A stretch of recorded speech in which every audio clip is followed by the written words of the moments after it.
Sa number 3, susugod pa lang virtual na invitation sa mga organizers para sa debate sa mga mayoral kag gubernatorial candidates sa Sabado nga adlaw. Ini ang sabat sa organizing committee sa University of the Philippines Law Alumni Association Negros Occidental Chapter sa sulat ni Mayor Evelio Lunardia nga dapat para mangin debate gid ang matabo, dapat face-to-face ini. Nagaduda siya nga kung hindi face-to-face base may matudlo sa iya nga pangontra.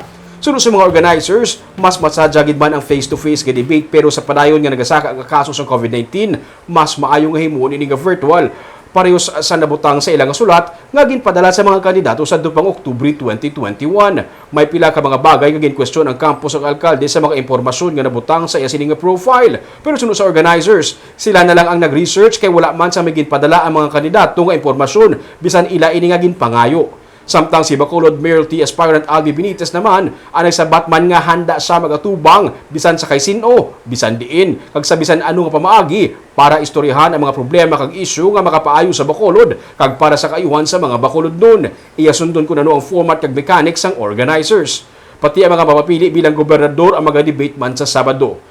Ang debate election 2022 sa UP Law Alumni Association Negros Occidental Chapter, University of St. Lazare kag Inquirer ang sarang masaksihan sa publiko sa Facebook Live sa Sabado alas 10 ag aga.